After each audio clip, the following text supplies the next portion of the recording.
The question we get asked most often in this job is, what is the most reliable car I can buy for X amount of money?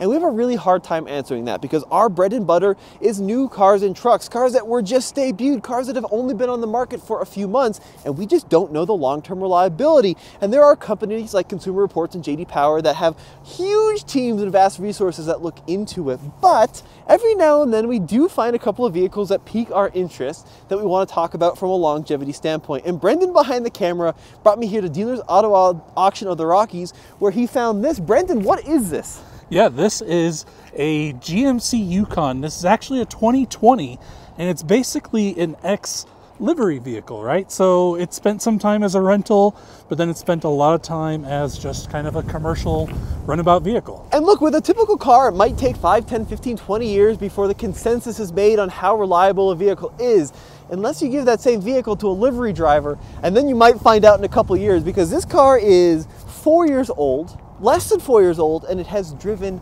over 250,000 miles. And we're going to do a walk around on it. I've got some paperwork on this specific vehicle that'll give us an insight to the ownership lifespan, and we'll find out a little bit about how this vehicle has been to live and own. So, Brendan, I'm going to take the camera.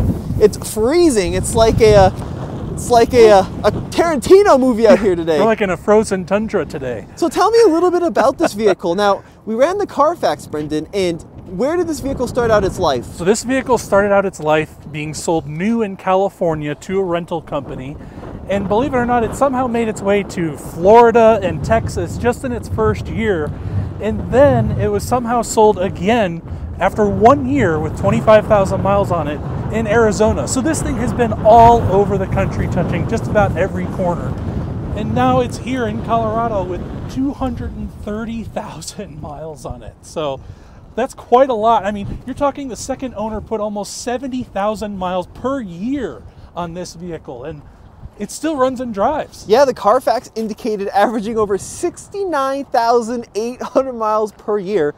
And look, folks, when you talk about cars, used cars to buy, a lot of folks say don't buy a used rental car because they get driven hard. And then you talk about liveries. Well, they typically get maintained, but they're also driven day in and day out. So this vehicle's not had a super easy life. I mean, I'm surprised this even still has its tow hitch cover, Tommy. You know, I mean, most of these that I see, they're like missing their tow hitch cover. A lot of things don't work. They're broken. Look at the... Okay, well, it needs rear hatch struts. Try that again, Brendan. That was hilarious. Give it another go. It kind of works, right? It wants to work. It's not having it, is it? Okay, yeah, it's a little temperamental. Maybe it's a little too cold today, just like us. Well, exterior-wise, this thing is held up beautifully. You know, you've got the 18-inch wheels, surprisingly little curb rash on it. This is the XL, so it's a long wheelbase, which is what like a livery company would probably want to drive around. Not a lot of bumps and scrapes, but my big question, Brendan, is let's see how the interior is. Why don't you hop in on the driver's side? Yeah. Let's check out the back seat first, because being a livery vehicle, it's probably seen quite a bit of use in the back seat. Actually, it looks really, really nice. Yeah, it's not too bad. And not only that, this one was optioned with the rear seat entertainment. Wow. So you have a nice little drop-down screen here. Close the door. It's cold. You have heated seats for the rear, and you've got your own climate control. Lots of power outlets. Lots of space and comfort. Look at it. Even the third row has its own screen, Tommy. What's amazing to me is, think of all the butts that have slid in and out of this back seat. Look at the leather's not torn. Actually, looks really, really good. That's pretty surprising, actually. Well, Brendan, let's hop into the front seat. Let's take this thing for a spin. Now, the Carfax report is actually pretty minimal on vehicle history and maintenance. So usually when you take your vehicle to a dealer or a shop, you're going to get a little report in the Carfax about how it's been maintained. But we only have 10 service records for this vehicle. So it must have been maintained probably privately, maybe by the livery company, wouldn't you say, Brendan? Yeah, I'm guessing whichever livery company had this probably had a fleet of these. And so they probably had someone in-house that did all of their maintenance for them, which means it's not going to show up on the Carfax, unfortunately. Now, how are we looking in terms of the screen? Is it full of warning lights? Not really. I mean, low tire pressure, that's really all I'm seeing. No check engine light. The ABS light isn't on. It had a parking sensor light come on earlier, but that was it. That's it. I mean, if you just want a good runabout vehicle, man, this is a pretty good option. I mean, I know a lot of people bag on this generation of the Yukon and the Silverado because they're kind of known to have some engine and transmission issues, but I mean, look at this, 230,000 miles. It feels solid. It feels like a really nice vehicle to drive around. Now, if I remember correctly, this would have been the 5.3, right, Brendan? Yeah, so you could option a 6.2 in these, but this one in particular, since it's kind of a, you know, it's an entry-level one. The liveries didn't get the nice ones. This has the 5.3 in it. And it runs beautifully. Now, as you mentioned in a previous video, there's a lot of concern over these engines about, you know, cylinder deactivation and that system. But it's got to say, you know, this engine runs beautifully smooth.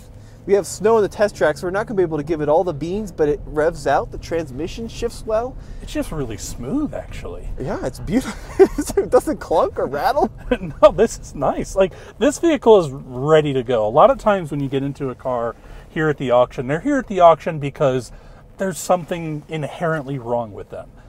This one, the only issue that I can see is the miles. I mean, other than that rear hatch not opening. Yeah, and that could be $6,000. Maybe. It could be very expensive. Yeah. But what is your opinion, right? So you work with used cars on a daily basis. Yeah. Are you comfortable buying a late model car with 230,000 miles? And how is that going to affect its value? So I specifically actually search out vehicles with high miles because I'm the kind of person that buys something, holds on to it for a short period of time, and then moves it on. And what I see is when I buy a vehicle like this that has high miles, it's already done the vast majority of its depreciation, so it's really going to be inexpensive to own for you. So this brand new, stickered, like just under $70,000. I mean, certainly if you factor in taxes, whoever bought this brand new paid 70 grand for this 4 years ago. If you go and get the average mileage version of this, you're talking like 60,000 miles, assuming someone drives 15,000 miles a year. You're looking at a $40,000 truck. But simply because this has the high mileage, it decreases the value by over half. Kelley Blue Book says that this vehicle is only worth about $17,000. And if you're shopping on the private market, you could get even less. Wow. That's, yeah, I mean, it does worry me a little bit. At some points, very expensive stuff is going to start to break. Sure. You know, like the transmission in this vehicle, right? That engine's seen a lot of wear. But what this vehicle goes to show, and I wish we had every maintenance record this thing had here. We'll check the glove box. Maybe you would get like, you know, just the manual. But what this vehicle goes to show that if you maintain your vehicle, even if it's a late model vehicle with what people consider to have a lot of electronics, they will last you. Absolutely. And I think buying ex-commercial vehicles and vehicles that were owned by like rental companies, they're actually really good to buy because they just go based off of a computer recommended service schedule. And if the computer says the oil needs to be changed, they change the oil. If the computer says the transmission fluid needs to be changed, they change the transmission fluid. And so you end up with actually a really well-maintained vehicle, unlike what you see in the normal private market, right? Are you saying that an ex-rental car is not as bad as people say it is? That's a bold statement. In fact, I would prefer buying an ex-rental car over something from somebody I don't know. What about the people that drive 100 miles an hour over speed bumps in their Kia Souls? Is that what you want to buy? Well, Brendan? I mean, the thing is typically that stuff's going to be fixed or sorted out, right? Like by the time that you buy it. So, yeah, I would buy it, totally. Well, folks, there's your hot take of the day. Let us know if Brendan is right in the comments. But anyway, it was cool to show. Can you find the screen? You want to cycle through that little cluster here? Where Sure. we can prove the mileage. Oh, there we go. Boom. There it is. 230, 898, and still chugging along strong. Pretty cool, folks. Yeah. Well, let us know what you think, guys. And check out alttfl.com if you want to see more quick vehicle reviews. Thanks for watching, guys.